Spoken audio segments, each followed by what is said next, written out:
오늘 본문 말씀을 읽고 이제 묵상을 하면서 이런 생각을 한번 해봤습니다. 부모와 자녀의 관계에 대해서 부모의 입장에서 자녀들에게 바라는 것이 무엇일까 한번 생각을 해봤습니다.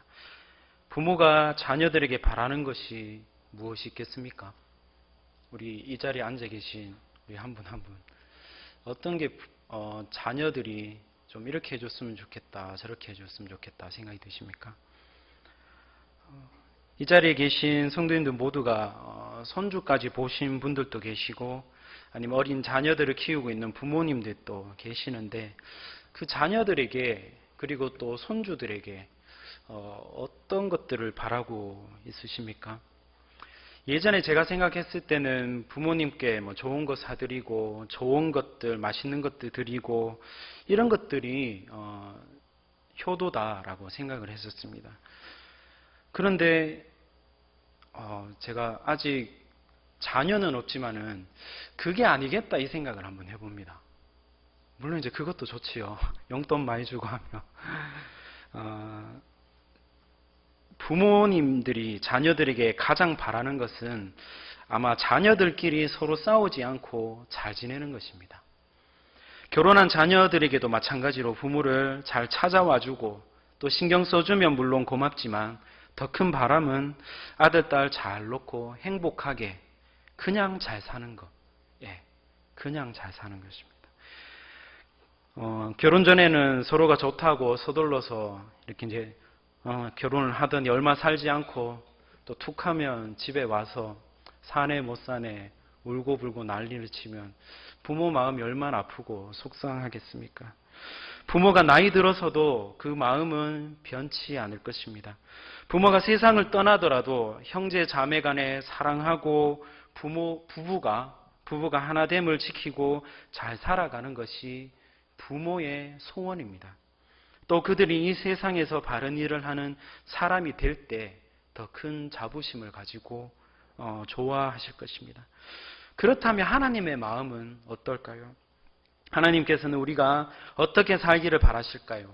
하나님께서는 우리 인간이 어떻게 사는 것이 가장 인간답게 사는 길인지 오늘 성경을 통해서 또한 이야기하고 있습니다. 바로 10계명이 바로 그 지침서입니다. 1계명에서 4계명은 하나님과 인간 사이에서의 법, 5계명과 10계명은 인간과 인간 사이에서의 올바른 계명을 제시해 주셨습니다. 그래서 다시 신약시대로 와서 인간의 몸을 입고 오신 그 하나님, 즉 예수님께서 압축해 주셨습니다. 두 가지, 하나님 사랑, 이웃 사랑이지요. 하나님을 사랑하기 위해서는 어떻게 해야 하고 또 이웃을 사랑하는 그 실천의 방법을 오늘 성경 구약 신약으로부터 하나님께서 제시하고 있는데, 지금 이 시간 오늘 이 본문 말씀 미가서를 통하여서 정말 말씀하는 것이 다른 것이 하나도 없습니다. 그대로 오늘 미가서 6장 6절에서 8절도 오늘 이것을 이야기하고 있거든요. 우선적으로 먼저 본문을 살펴보기에 앞서서 구약에는 미리 좀 우리가 알아야 될 것이 있습니다. 그것은 시대적인 상황 그리고 역사적인 그 정황들을 먼저 살펴봐야지만이 우리가 구약을 좀 자세하게 알 수 있고 그 말씀 안에 담긴 정말 미세한 하나님의 메시지를 우리가 발견할 수 있습니다. 미가가 활동했던 그 당시는 남북이 갈라진 후 남유다 왕인 요담, 아하스, 히스기야 왕 때 통치했던 때가 바로 이 미가 선지자가 활동했던 시기입니다. 이 시기를 보통 주전 8세기라고 얘기를 합니다. 주전 8세기라고 보면서 같이 활동했던 선지자가 있습니다. 누굽니까? 이사야입니다. 이사야. 이사야는 보통 제1 이사야, 2 이사야 이렇게 쭉쭉 이야기하지만 오늘 본문과 같은 활동 시기를 갖고 있었던 이사야, 장수로는 1장부터 39장까지의 신학자들이 표현한 궁중 예언자, 예루살렘의 이사야라고 그렇게 표현을 합니다. 이 이사야가 바로 예루살렘 궁전에서 항상 하나님의 말씀을 전했는데 활동 당시가 우시야, 그리고 요담, 아하스, 히스기야 때 미가 선지자와 똑같은 시기입니다. 완전. 그리고 시골에서 이 미가 선지자는 또 활동을 했던 것이죠. 그래서 도시 중심 지역에서는 이 이사야 선지자가 활동을 했었고, 시골 출신의 이 미가 선지자가 시골에서 하나님의 말씀을 정했습니다. 또 비슷한 시기 8세기 때 남유다 때는 이사야, 미가가 활동을 했다면은 북이스라엘에서는 활동했는 선지자가 바로 공의와 정의를 외쳤던 아모스, 그리고 하나님의 인애와 사랑의 메시지를 전했던 호세아가 바로 이 동시대, 같은 시대 선지자들입니다. 이사야는 특히 사회 윤리뿐만이 아니고 여호와의 종교를 부패시키는 배교 행위, 그리고 외교 정책에 대해서, 그리고 왕족들의 그런 정치인들에 대해서, 그런 횡포에 대해서 그렇게 선포를 했었고, 미가는 오직 한 가지밖에 없습니다. 주제가 지도자들에 대한 물질적인 욕심과 경건치 못한 욕망, 그리고 사회의 정의와 공의에 대해서 그런 메시지를 선포했었습니다. 그래서 미가는 요 한 가지를 주제로 나아갔지만 좀 세분화시키면 첫 번째는 정의에 대해서 얘기하고, 두 번째는 평화에 대해서 얘기하고, 세 번째는 다시 오실 그 메시아에 대해서 이야기하고 있습니다. 그런데 가장 중점적으로 이야기하는 그 내용은 삶 속에서 정의를 드러내며 다른 사람들에게 인애와 사랑을 베풀고, 그리고 겸손케 하는 그런 능력을 세우라는 오늘 그 중심 말씀이 바로 오늘 본문 말씀입니다. 그래서 6장 6절에서 8절 말씀에 어떻게 하면 우리가 하나님 앞에 더 가까이 갈 수 있느냐, 어떻게 하면 우리 죄와 허물을 용서받을 수 있으며 기도의 응답을 받을 수 있겠느냐라고 하면서 이스라엘 백성들이 하나님 앞에 나아갈 수 있는 방법, 내가 지금 하나님 앞에 나아갈 수 있는 방법을 자기 스스로 지금 제시하고 있습니다. 제시하면서 하나하나 열거한 후에 최종적으로 하나님께서 진정으로 원하시는 것이 바로 이것이다라고 지금 미가 선지자를 통해서 이야기하고 있습니다. 그렇다면 하나님께 우리가 나아갈 수 있는 방법, 하나님의 관심을 끌기 위해서, 하나님의 은혜와 복을 받기 위해서 어떤 방법이 있을까요? 지금 미가 선지자는 그렇게 이야기하고 있습니다. 6절 7절에서. 여러 가지가 많겠지만 이스라엘 사람들은 7절에도 나와 있듯이 무언가를 특별한 것, 그것을 바쳐야 된다라는 생각을 했었습니다. 미가는 그 예물들을 하나씩 이야기합니다. 6절부터 7절까지 표준 세번역에 이렇게 있습니다. 내가 주님 앞에 나아갈 때에, 높으신 하나님께 예배 드릴 때에 무엇을 가지고 가야 합니까? 번제물로 바칠 1년 된 송아지를 가지고 가면 됩니까?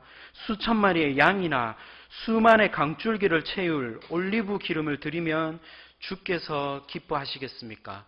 내 허물을 벗겨주시기를 빌면서 내 맏아들이라도 주님께 바쳐야 합니까? 내가 지은 죄 용서해 주시기를 빌면서 이 몸의 열매를 주님께 바쳐야 합니까? 라고 하면서 첫 번째는 송아지를 얘기하고요, 두 번째는 수천 마리의 양들, 그리고 수만의 강을 채울 기름, 그 다음에 끝에는 맏아들이라고 그 강도를 점점 높이고 있습니다. 이 당시에 최고의 예물은 1년 된 숫송아지입니다. 누군가 성전에 1년 된 숫송아지를 바쳤다고 하면 사람들은 와 하면서 감탄하면서 대단한 정성을 바쳤다라고 생각을 했었습니다. 그 다음 미가는 또 얘기합니다. 수천 마리의 양이나 만만의 강물 같은 기름을 하나님께서 기뻐하시겠냐라고 얘기합니다.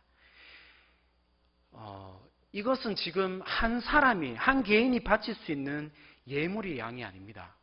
한 사람이 어떻게 이 수천 마리의 양을 바칠 수가 있겠습니까?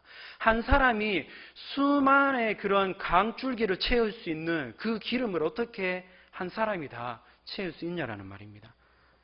끝도 보이지 않을 많은 사람들이 모여서 바쳐야 될 그런 양입니다. 여기서 우리가 잠깐 생각해 볼 게 있는 것이 어마어마한 수의 사람들이 모여서 큰 소리를 내면서 기도하고 하늘이 들썩일 정도로 찬송하면 과연 하나님께서 기뻐하실까요? 미가는 아니라고 얘기합니다. 오늘 본문 말씀에.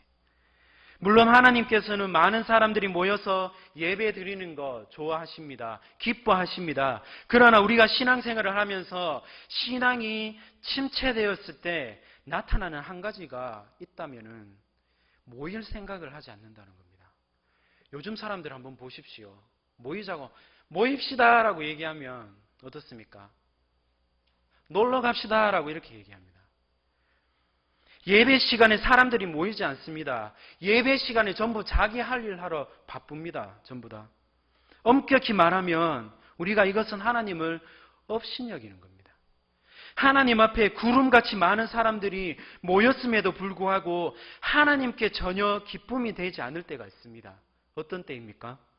진정으로 하나님께 돌아오기 위해 모인 것이 아니라, 예배 드리기 위하여서 모인 것이 아니라 자기의 종교성을 만족시키기 위하여서 모이거나, 또한 단순히 행사나 모금을 위해서 모일 때 아무리 수많은 사람들이 모여도, 아무리 수천의 사람들이 그 양들을 가지고 바쳐서 제사 드린다고 해도 하나님께서는 그거 기뻐하지 않으십니다.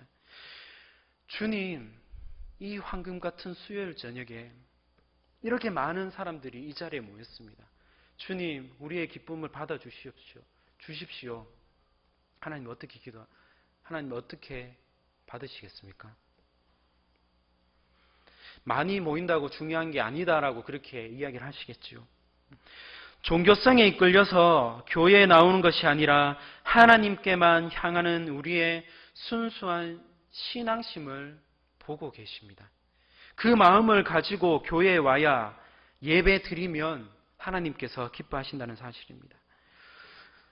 또 미가는 이야기합니다. 이렇게 많은 제물로도 주님 기뻐하시지 않으면 자기 아들을 바치면 어떻겠냐라는 거예요.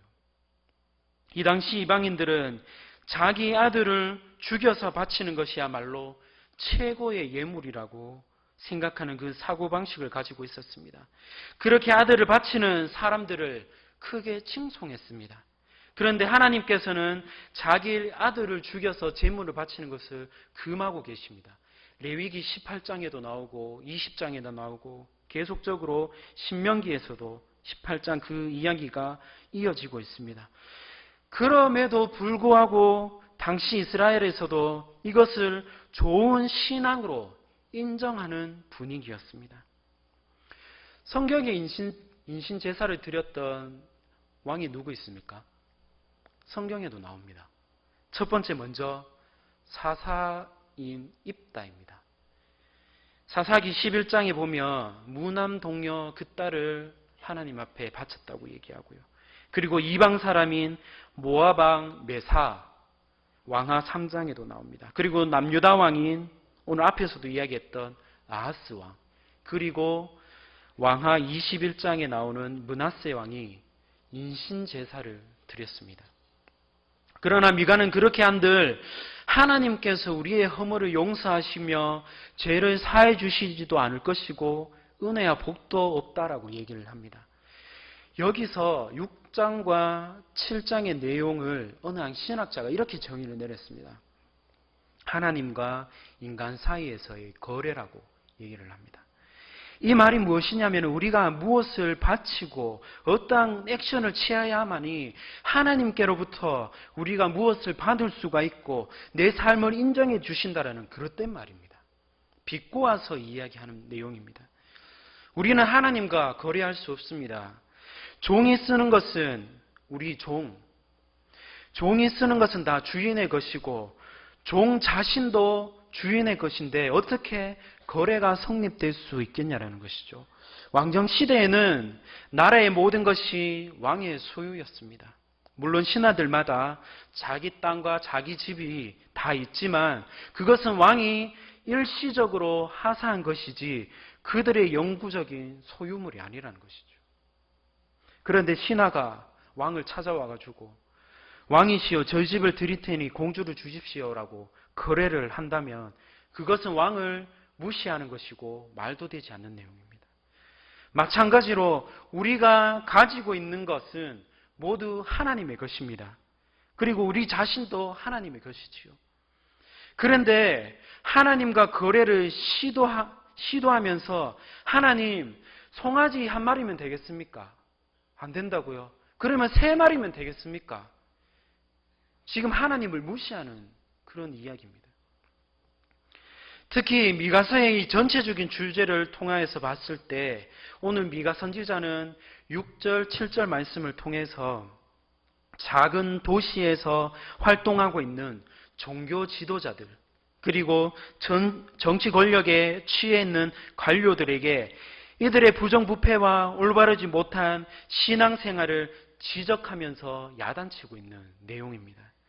정의롭지 못하게 취득한 재물을 가지고 하나님께 그것을 떳떳하게 바치면서 어떻게 하면 더 큰 은혜와 복을 받을까? 어떻게 해서든지 많은 재물을 드리면 하나님께 인정받는 삶이 된다는 그런 안일한 생각으로 그렇게 신앙과 믿음을 반하면서 살아갔던 그런 정치인들, 종교 지도자들에게 지금 이야기하고 있다는 사실입니다. 이에 미가는 어떻게 얘기합니까? 이것들 다 집어치워라. 너희들 뭐 하는 것이냐? 너희들 생활을 한번 되돌아보아라. 이게 무슨 신앙생활이냐? 이게 무슨 믿음 생활이냐? 너희들이 지금 살아있는 그 모든 삶들을 되돌아보라고 지금 이야기하고 있습니다. 너희는 어떻게 해서 하나님으로부터 오는 그 은혜와 복을 받기만을 바라냐? 하나님께서 원하시는 삶이 무엇이며 하나님께서 원하시는 그 선한 삶이 무엇인지 한 번 더 생각해 보아라 라고 이렇게 지금 미가는 이야기하고 있습니다. 그러면 하나님께 은혜 받는 삶, 앞에서도 얘기했듯이 부모가 자녀들에게 바라는 것이 행복하게 잘 사는 것인 것처럼 하나님 안에서 행복하고 하나님의 자녀답게 그리고 하나님께 원하시는 삶이 무엇이냐라는 거예요. 오늘 8절 말씀이 그 답입니다. 너 사람아, 무엇이 착한 일인지를 주께서 이미 말씀하셨다. 주께서 너희에게 요구하시는 것이 무엇인지도 이미 말씀하셨다. 오로지 정의를 실천하며 인자를 사랑하며 겸손히 내 하나님과 행하는 것이 아니냐라고 그렇게 얘기합니다. 사람아라고 하는 것은 너희 인간들아, 세상의 모든 사람들아 라고 이야기를 하면서 특히 종교 지도자들에게 그리고 관료들을 지칭하는 얘기입니다. 주께서 선한 것이 무엇임을 보이셨다라고 하는 것은 어떠한 삶이 선하게 사는 것인지 전능하신 하나님께서 시종 보여주시고 들려주셨고 이끌어주셨다라는 이야기입니다. 그리고 오늘 하이라이트의 말씀인 여호와께서 너희에게 구하시는 것은 오직 정의를 행하며 인자를 사랑하며 겸손하게 내 하나님과 함께 행하라. 이 단어를 한 단어로 표현하면 어떻게 될까요? 제가 하루 동안 생각을 해봤습니다. 이 구절을 가지고 한 단어로 표현할 게 어떤 것이 있을까? 저는 10계명을 이야기한다라고 생각을 해봤습니다. 10계명. 다른 말로 얘기하자면은 예수님께서 정리해 주신 하나님 사랑, 예수님 사랑이라는 것이죠. 오직 정의를 행하라는 것이 무엇이겠습니까? 부패한 종교 지도자들, 탐관오리들에게 옳고 바른 도리는 바로 여호와 하나님을 사랑하고 다른 신을 섬기지 않으면서 신앙에 대한 정직성을 강조하고 있습니다. 돈을 숭배하고 권력과 명예에 심취한 사람들에게 나타나는 것이 바로 하나님이 아닌 우상을 섬기는 것이지요. 하나님이 아닌 세상의 것들을 마음에 두고 살아가다 보니까 내 삶의 정직함이 사라지고 온갖 부정부패로 내 인생을 먹칠하게 된다는 것이죠. 더 나아가서 하나님을 먹칠하게 된다는 것이죠. 하나님의 정의와 공의로움을 너의 삶에 드러나도록 바로 세워나가라는 것이죠. 오늘 이 말씀이. 우리가 많이 들어봤던 영국 경언이 있습니다. 행복의 조건이라고 해가지고요. 하루만 행복하려면 이발소에 가라. 일주일만 행복하려면 결혼을 하라. 한 달만 행복하려면 말을 사라. 1년쯤 행복하려면 집을 사라. 그러나 평생 행복하려면 정직한 인간이 되어라. 이 말은 유머에 속한 그 과장된 표현인데요.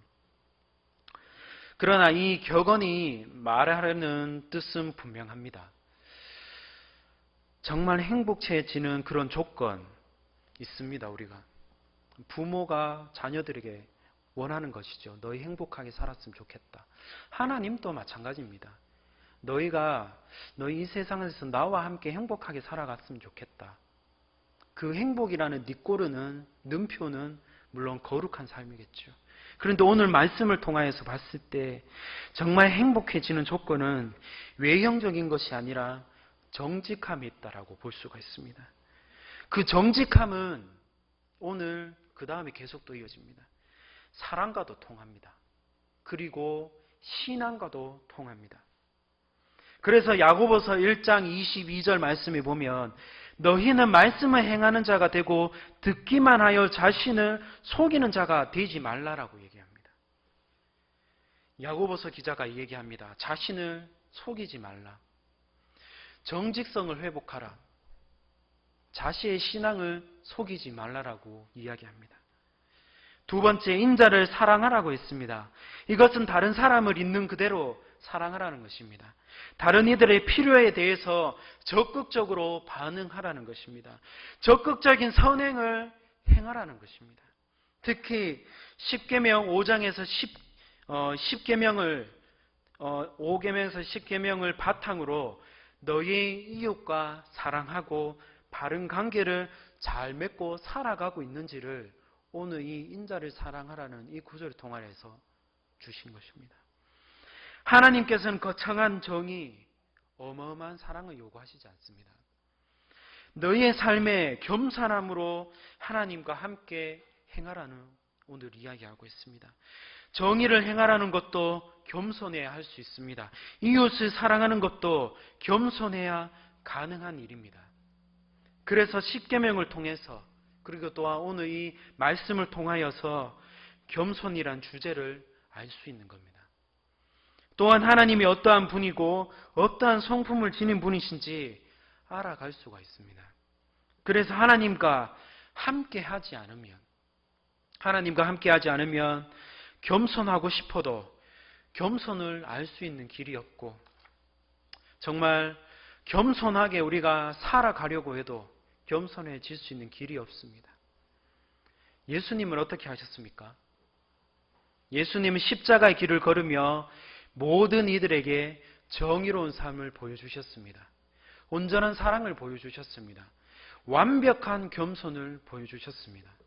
그래서 예수님께서 부른 사람들, 즉 우리 한 사람 한 사람, 우리는 그 십자가 앞에서 겸손해질 수 있다는 사실입니다.